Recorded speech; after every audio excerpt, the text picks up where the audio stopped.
Bismillahirrahmanirrahim. Assalamualaikum warahmatullahi ta'ala wabarakatuh. Apa khabar anak-anak murid Ustazah? Ustazah harap semua masih dalam keadaan sihat walafiat dan masih bersemangat untuk teruskan PDPR kita pada minggu ini. Jadi, sebelum kita mulakan pelajaran akhlak kita pada hari ini, Ustazah minta kita sama-sama baca doa belajar. Bismillahirrahmanirrahim. Allahumma aftah alaina hikmataka wa anshur alaina min khazaini rahmatika ya arhamar rahimin. Rabbi shrah li sadri wa yassir li amri wahlul 'uqdatam min lisani yafqahu qawli. Rabbi zidna ilman warzuqna fahman waj'alna minal mujahidin 'alamal insana ma lam ya'lam. Amin ya rabbal alamin. Okey, baiklah. Jika minggu sebelum ini kita telah belajar pelajaran yang pertama, iaitu tolong-menolong pada perkara kebaikan. Jadi, insya-Allah hari ini kita akan terus masuk kepada pelajaran kedua, iaitu bertanggungjawab. Okey. Hari ini kita akan mempelajari tajuk bertanggungjawab. Okey, kita pergi kepada muka surat 6. Ustazah akan bincang, baca dan fahami tentang pengertian, dalil dan bahagian bertanggungjawab. Okey, kita pergi kepada pengertian bertanggungjawab. Baca dan fahami. Bertanggungjawab ialah kesanggupan untuk memikul dan melaksanakan tugas serta kewajipan yang telah ditetapkan selagi tidak bercanggah dengan syarak. Okey, kita ulang lagi sekali. Bertanggungjawab ialah kesanggupan untuk memikul dan melaksanakan tugas serta kewajipan yang telah ditetapkan selagi tidak bercanggah dengan syarak. Okey, baiklah, kita pergi kepada dalil bertanggungjawab. Firman Allah Subhanahu wa taala, surah Al-Isra ayat 36. A'udzubillahi minasyaitonirrajim. Bismillahirrahmanirrahim. Innas sam'a wal basara wal fu'ada kullu ulaika kana anhu mas'ula. Sadaqallahul azim. Maksudnya, sesungguhnya pendengaran dan penglihatan serta hati, semua anggota itu tetap akan ditanya tentang apa yang dilakukannya.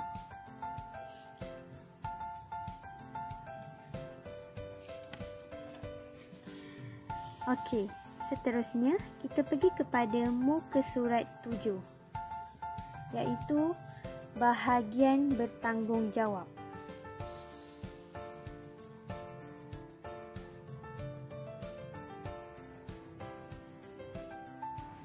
Okey, seterusnya kita pergi kepada muka surat 7, iaitu bahagian bertanggungjawab. Okey, seperti yang sedia maklum, sifat tanggungjawab ni merupakan salah satu ciri-ciri manusia yang berakhlak mulia. Sebab apa? Sebab ia akan mencorakkan kita ni akan menjadi golongan orang yang bagaimana? Sama ada orang yang berakhlak mulia ataupun sebaliknya. Okey, jadi tanggungjawab dapat dibezakan mengikut keadaan manusia. Contoh, di sisi Allah, kita adalah seorang hamba. Kita ada tanggungjawab sebagai seorang hamba kepada Tuhannya, iaitu Allah. Jika di rumah, kita bersama keluarga, ada ibu bapa, jadi posisi kita sebagai seorang anak perlu wajib untuk melaksanakan tanggungjawab sebagai seorang anak kepada kedua ibu bapanya. Tapi bagaimana? Okey, kita akan bincangkan bersama. Okey. contoh di sekolah ataupun sekarang ni murid-murid belajar dari rumah kan? Betul tak? Okey, jadi murid-murid masih lagi terikat dengan adab-adab belajar ataupun adab-adab dengan guru. Okey, jadi masih lagi perlu untuk melaksanakan tanggungjawab sebagai seorang murid kepada gurunya. Oleh itu, terdapat 6 bahagian bertanggungjawab yang perlu murid-murid ketahui. Okey, boleh rujuk muka surat 7 ni. Yang pertama, alif, bertanggungjawab kepada diri sendiri. Ba, tanggungjawab kepada Allah. Yang ketiga, jim, tanggungjawab kepada ibu bapa. Yang keempat, dal, tanggungjawab kepada guru. Yang kelima, tanggungjawab kepada negara. Yang keenam, tanggungjawab kepada masyarakat. Okey.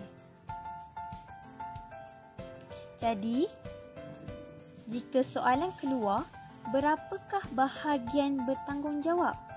Jadi, jawapannya ada 6 bahagian. Okey, jika soalan keluar, senaraikan ke-6 bahagian bertanggungjawab.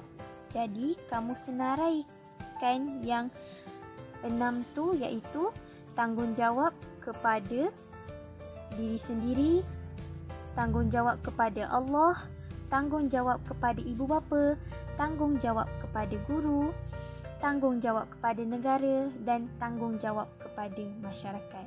Okey, jelas anak-anak murid Ustazah? Okey, baiklah. Kita pergi kepada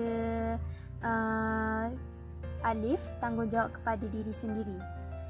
Okey, pertama, tanggungjawab pada diri sendiri, kita perlu menunaikan perintah Allah Subhanahu Wa Taala dan meninggalkan segala larangannya. Yang kedua, tidak mensyirikkan Allah, iaitu tidak menduakan Allah.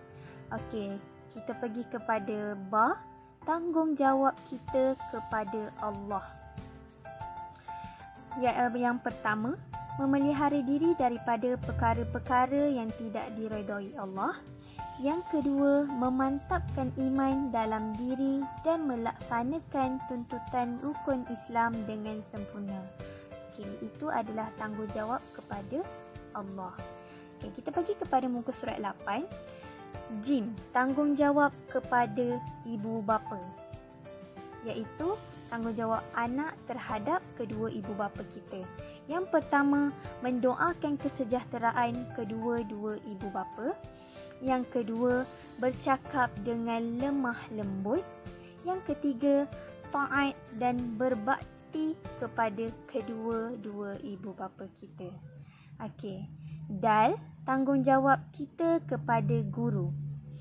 Yang pertama, menumpukan perhatian ketika guru mengajar. Yang kedua, mematuhi segala yang diajar oleh guru.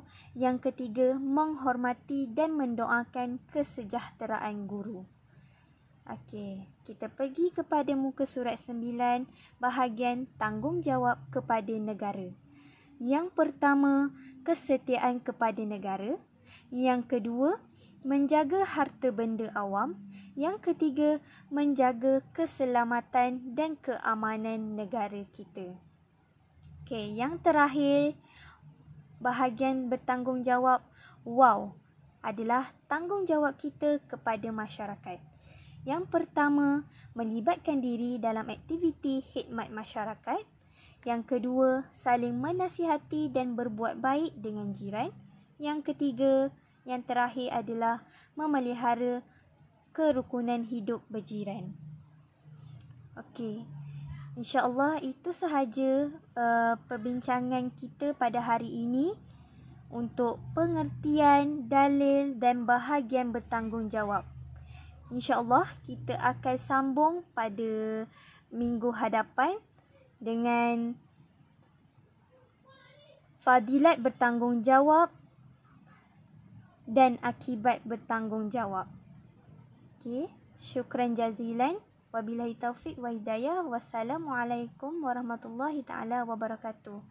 Stay safe, stay at home.